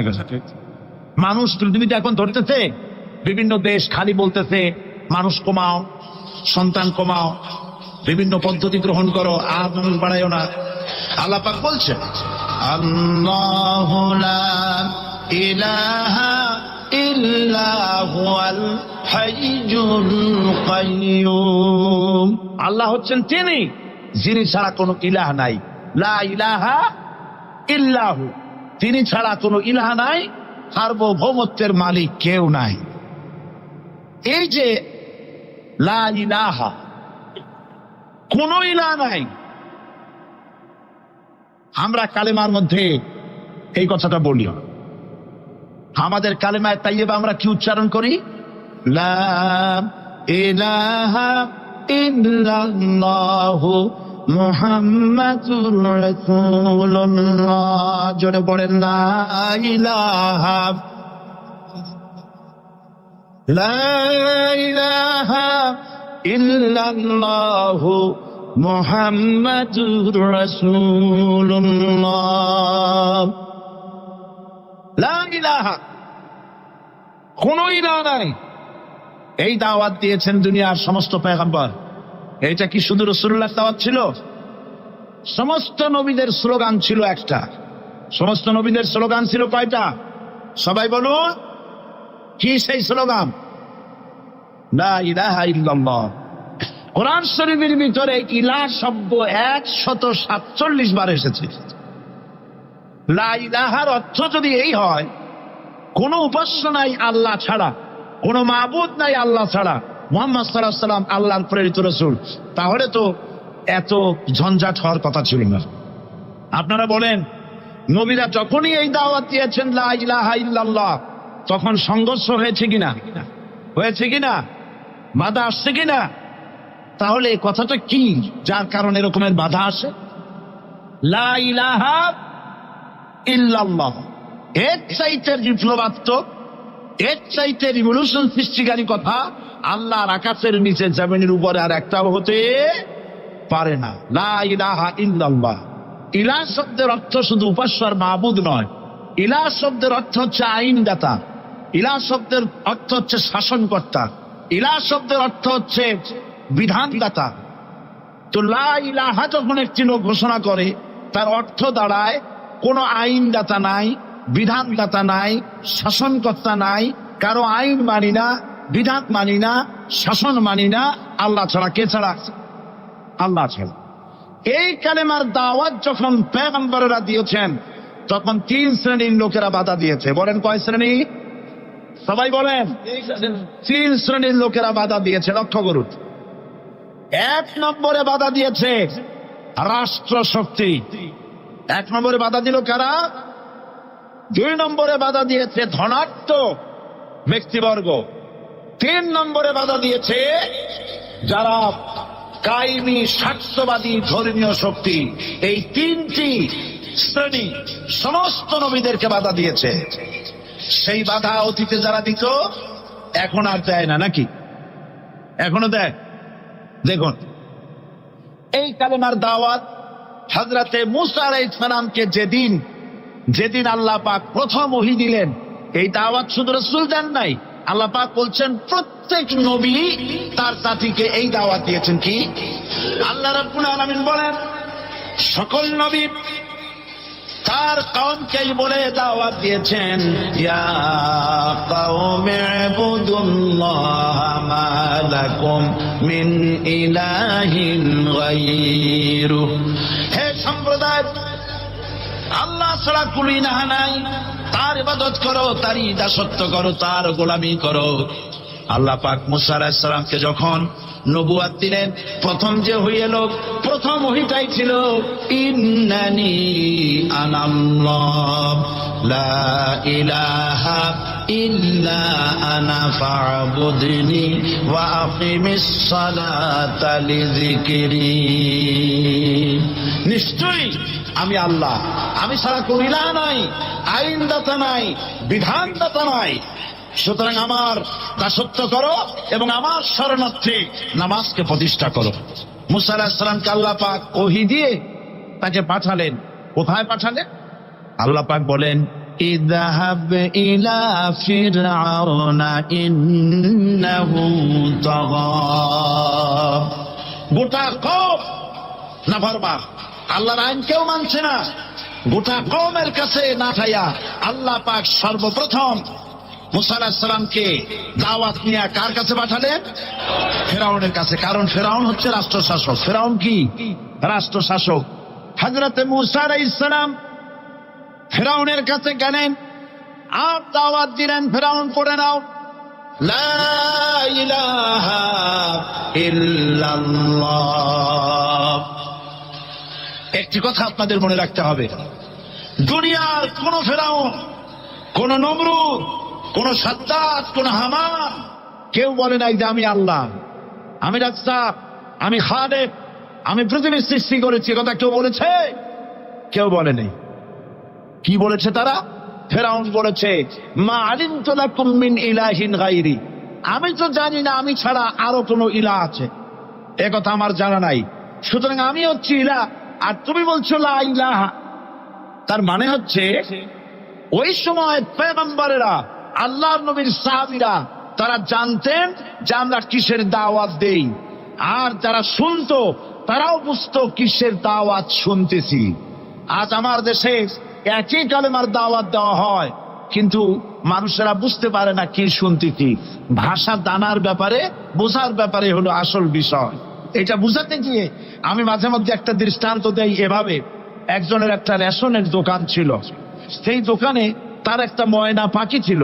আর ময়না পাখিকে কথা শেখানো যায় সেটা তো আপনারা জানেন। জি, ময়নাকে শিখাইছে যে লাইন করুন, এক এক করে আসুন। ময়না এই কথা শিখেছে। সকালবেলায় যখন রেশনের দোকানে ভিড় পড়ে গেছে, তখন ওই পাখি খাঁচার মধ্যে বসে বলছে লাইন করুন, এক এক করে আসুন। একদিন খাঁচার দরজা খোলা পেয়ে পাখি উড়ে গিয়ে গাছের ডালে বসেছে। আশেপাশে যত পাখি ছিল তারা চিন্তা করলো এই রকমের পাখি তো কখনো দেখি নেই। ময়না তো দেখতে কাকের মতো না, শালিকের মতো না, দেখতে একটা ভিন্ন রকম। ওরা এসে চতুর্দিক থেকে এই নবান্ত এই যে নতুন এসেছে, ওরে ঠোকরানো শুরু করেছে চতুর্দিক থেকে। ঠোকরানি খেয়ে ময়না বলতেছে লাইন করুন, এক এক করে আসুন। এখন ময়না তো বোঝে না যে কি বলতেছি, আর যে পাখিরা ঠোকরাচ্ছে তারাও তো বোঝে না যে কি শুনতেছি। ময়না যদি বুঝতো যে আমি কি বলি, সবাই মিলে ঠোকরায়, তাই দান পাচ্ছে না। লাইন করে ঠোকরাইনি তো পৌঁছে যাবে, সব ফটে ফটে চলে বুঝে নাই। আমাদের অবস্থা তাই হয়েছে।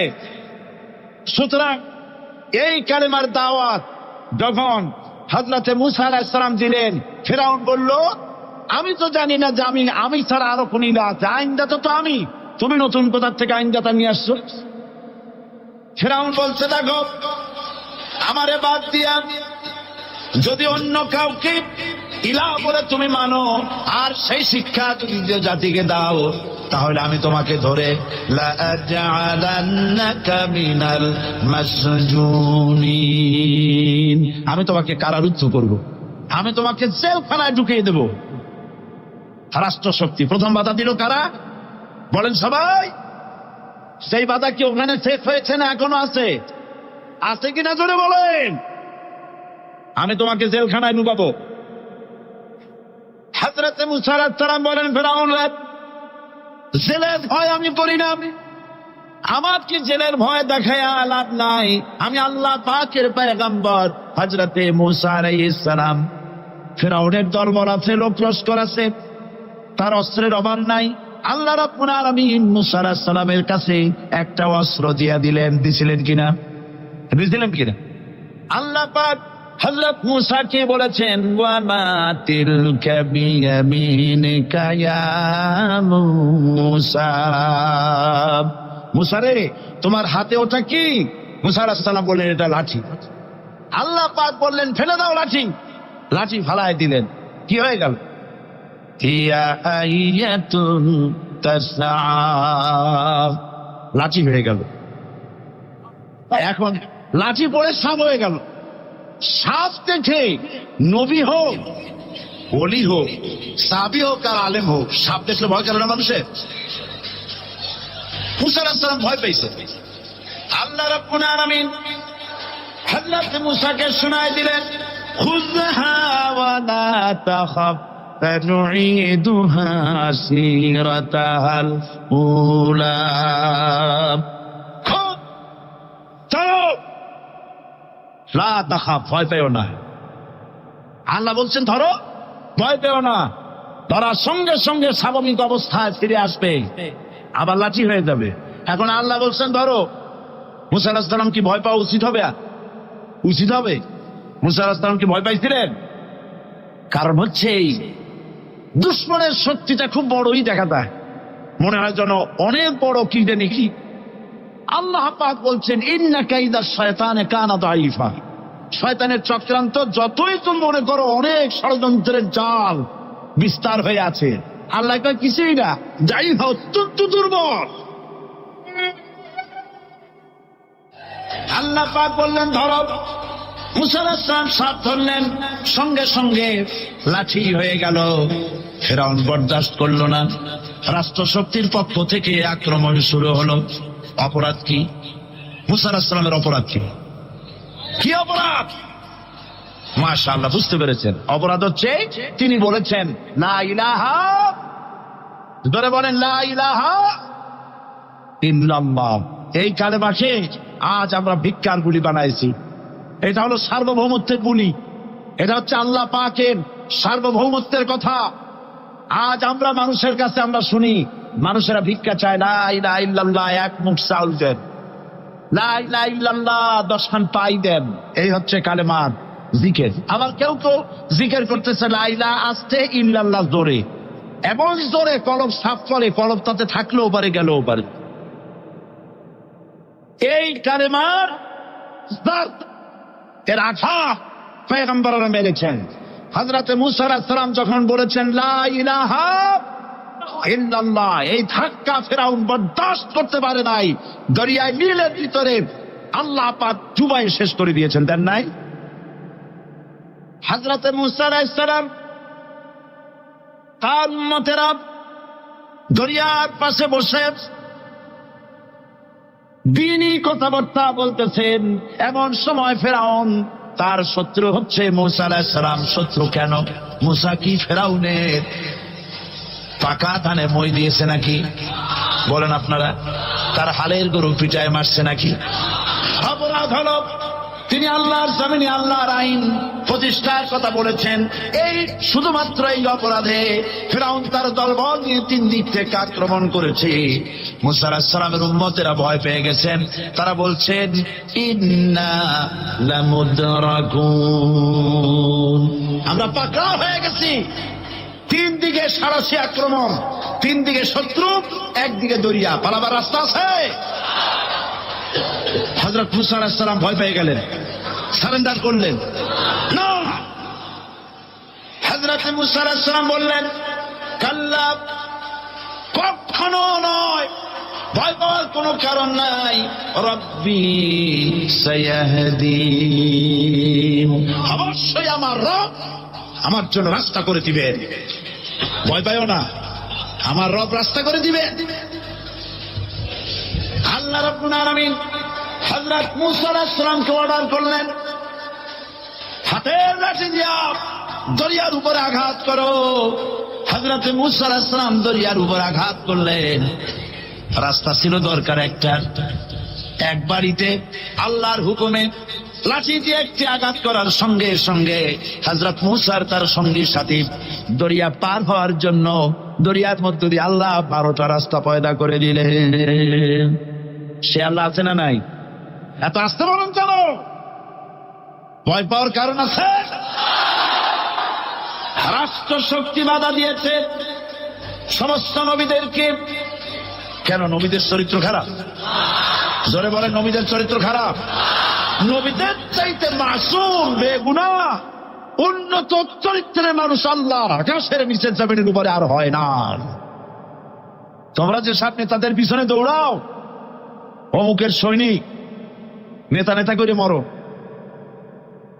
এইসব নেতা যাদের পিছনে দৌড়াও, এই নেতাগুলি, আমি জিজ্ঞেস করি আপনাদেরকে, এই নেতাগুলি জীবনে একবারও জেনা করে নাই? এ ব্যাপারে অনুসারীরা আপনারা কি নিশ্চিত?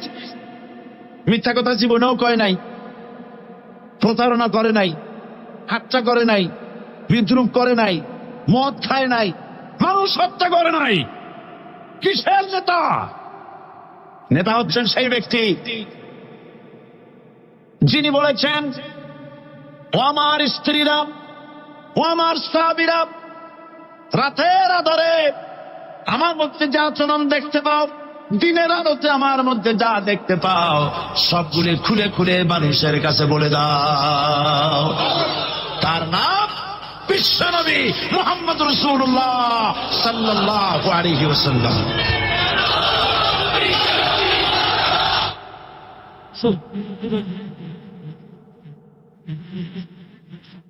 যার চরিত্রের সার্টিফিকেট আল্লাহ রাব্বুল আলামিন নিজে দিচ্ছেন, ওয়া ইন্নাকা লাআলা খুলুকিন আযীম। নবী হে, উন্নত চরিত্রের উপরে আপনি প্রতিষ্ঠিত। সুবহানাল্লাহ। কে সার্টিফিকেট দিচ্ছেন? আযীম, আযীম। আরবিতে চওড়াকে বলা হয় আরিজ, গভীরতাকে বলা হয় আমিক। কত প্রশস্ত, যা মাপার কোনো ফিতা নাই, কত গভীর, যা মাপার কোনো যন্ত্র নাই, এইটাকে আরবিতে বলা হয় আজিম। সুবহানাল্লাহ বলতে ইচ্ছে করে না? ও নবী, তোমার চরিত্র এমন যা মাপার মতো যন্ত্র পৃথিবীতে নাই। লা ইলাহা ইল্লাল্লাহ, পড়েন সবাই, লা ইলাহা ইল্লাল্লাহ। আপনিও যদি নবীদের মতো, সাহাবীদের মতো বুঝা এই কলেমার দাওয়াত দেন, বাধা আসবেই। বোঝাবুঝির ব্যাপার, বুঝতেই সারল। কত মাহফিল হয় বাংলাদেশে, হয় না? কোনো বাধা নাই, ঠিক কিনা?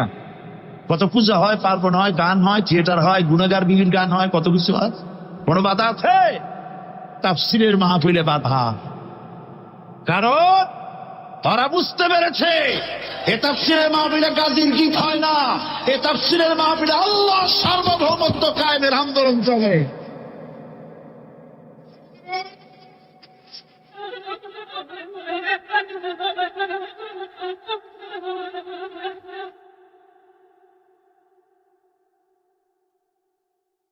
বিশ্বকবি আল্লামা ইকবাল কি সুন্দর করে বলেছেন, আজ ভি হো जो इब्राहिम का इमाम पैदा आप कर सकती है एक अंदाजे गुलिस्तां पैदा।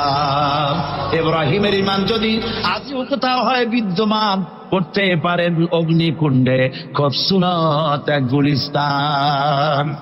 এখনো যদি ইব্রাহিমের সন্তানদেরকে আগুনের মধ্যে ফেলে দেওয়া হয়, আর ইব্রাহিম ইমাম যদি থাকে, আগুনকে ফুলের বাগান বানাবার ক্ষমতা আল্লাহর আছে। চিরকাল আল্লাহ পাক এই কালেমাকে দিয়েছেন আল্লাহর সার্বভৌমত্বকে প্রতিষ্ঠা করার জন্য। আয়াতুল কুরসি শুধু পড়ে বুকে ঢু দেওয়ার জন্য নয়, পড়ে না ভাষণ। আল্লাহু লা ইলাহা ইল্লা হুয়াল হাইয়ুল কাইয়্যুম। দুনিয়ার সমস্ত পয়গম্বর অত্যাচারিত হলেন, শুধু তাই নয়, বিশ্ব নবী আখির জামানার পয়গম্বর নবী মুহাম্মদ রাসূলুল্লাহ সাল্লাল্লাহু আলাইহি ওয়াসাল্লাম জাতির কাছে আসলেন, ফিরে এসে বললেন, ইয়া আইয়ুহান নাস কুলু লা ইলাহা ইল্লাল্লাহ। প্রথম দাওয়াত শুনছেন কথা? রাসূলুল্লাহ বলছেন, ও জাতি, আমার রসুল তো মক্কার রসুল না শুধু, মদিনার রসুল না শুধু, আপনি ভাষাভাষীদের রসুল না শুধু, আমার নবী কি নবী? চিল্লা বলে। তিনি বলেছেন, বিশ্বের মানবতা, বিশ্বের মানব গোষ্ঠী যদি মুক্তি পেতে চাও, না জাত পেতে চাও, উচ্চারণ করো, বিশ্বাস করো, আমল করো, বলো লা ইলাহা ইল্লাল্লাহ। জোরে পড়েন, লা ইলাহা ইল্লাল্লাহ, লা ইলাহা ইল্লাল্লাহ মুহাম্মাদুর রাসূলুল্লাহ।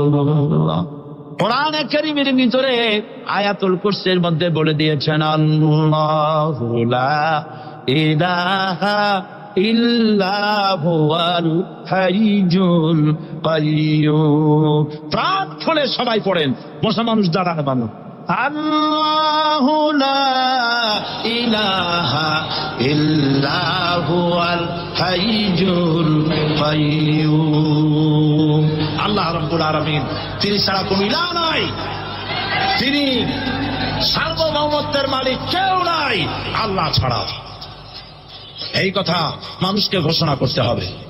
সুবহানাল্লাহ ওয়ালহামদুলিল্লাহ লা ইলাহা ইল্লাল্লাহ, সুবহানাল্লাহ ওয়ালহামদুলিল্লাহ লা ইলাহা ইল্লাল্লাহ, সুবহানাল্লাহ ওয়ালহামদুলিল্লাহ লা ইলাহা ইল্লাল্লাহ, লা ইলাহা ইল্লাল্লাহু মুহাম্মাদুর রাসূলুল্লাহ। আল্লাহুম্মা আমিন। রব্বানা যালামনা আনফুসানা ওয়া ইন লাম তাগফির লানা ওয়া তারহামনা লানাকুনান্না মিনাল খাসিরিন। সবাই পড়েন আমার সাথে, রব্বানা যালামনা আনফুসানা ওয়া ইন লাম তাগফির লানা ওয়া তারহামনা লানাকুনান্না মিনাল খাসিরিন। রব্বানা যালামনা আনফুসানা ওয়া ইন লাম তাগফির লানা ওয়া তারহামনা লানাকুনান্না মিনাল খাসিরিন। আলোচনায় যদি কোনো ভুল হয়ে থাকে আল্লাহ দয়া করে মাফ করে দাও। রব্বুল আলামিন, আমাদের দোয়া তুনুদি জিকির আজকারে আমাদের আলোচনায় তুমি যে খুশি হয়েছো যতটুকুন তার সবটুকুন বিশ্বনবী মুহাম্মাদুর রাসূলুল্লাহ সাল্লাল্লাহু আলাইহি ওয়াসাল্লামের রূহ মুবারকে পৌঁছায়া দাও রব্বুল আলামিন। तमाम अंबियाए किराम, उलमाए मुतकद्दिमीन, उलमाए मुताखिरीन, सलफे सालिहीन, যারা দুনিয়া থেকে মুমিন মুমিনাত বিদায় হয়ে গেল, আল্লাহ কবরগুলিকে জান্নাতের টুকরায় পরিণত করে দাও রব্বুল আলামিন। এই লক্ষ লক্ষ মুসলমান নরনারী ভিক্ষুকের মতো তোমার দরবারে হাত তুলেছি। আল্লাহ গো, আমাদের মধ্য থেকে আমাদের মা বাপ যাদের দুনিয়া থেকে বিদায় হয়ে গেছে, আল্লাহ আমাদের মা বাপের কবরে সওয়াব পৌঁছায়া দাও রব্বুল আলামিন। আত্মীয় স্বজন যদি বিদেশে থাকে, 2 মাস 6 মাস পর চিঠি দিয়া খোঁজ খবর পাওয়া যায়, প্রত্যেক দিন টেলিফোন করে খবর পাওয়া যায়, কিন্তু আমাদের মা বাপ যাদের মারা গেল, বছরের পর বছর যুগের পর যুগ বিদায় হয়ে গেল, কোন হালতে আছে জানি না। আল্লাহ আমাদের মা বাপের কবরগুলি জান্নাতের টুকরায় পরিণত করে দাও রব্বুল আলামিন। আমাদের আব্বা কত মহব্বত করতেন, কত কষ্ট করেছেন। আল্লাহ তাআলা আমাদেরকে লেখাপড়া শেখাবার জন্য কত কষ্ট করেছেন, মানুষ বানাবার জন্য কত কষ্ট করেছেন।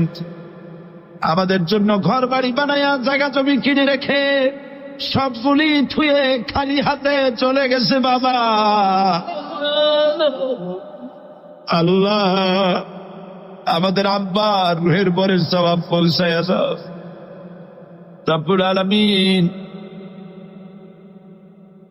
এখন তো আর বাড়ি গেলে নাম ধরে কেউ ডাকে না।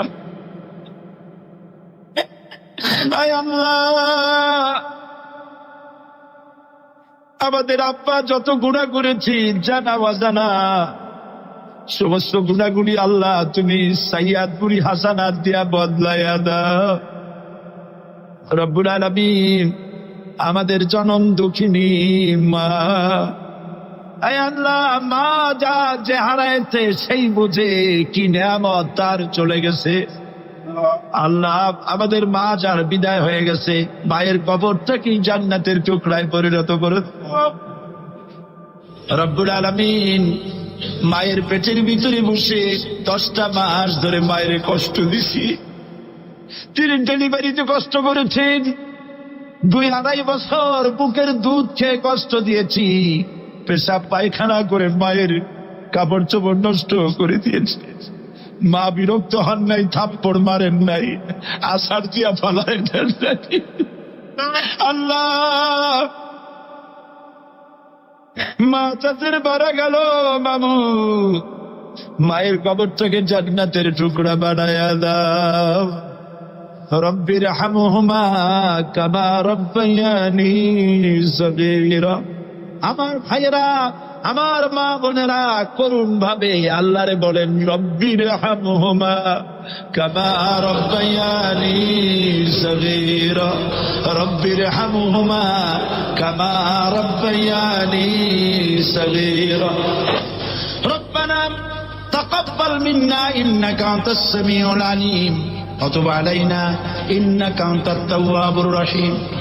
সুবহান রাব্বিকা রাব্বিল ইজ্জাতি আম্মা ইয়াসিফুন ওয়া সালামুন আলাল মুরসালিন ওয়ালহামদুলিল্লাহি রাব্বিল আলামিন। ওয়াজআল আখিরা কালিমাতিনা ইনদাল মাউত লা ইলাহা ইল্লাল্লাহু মুহাম্মাদুর রাসূলুল্লাহ।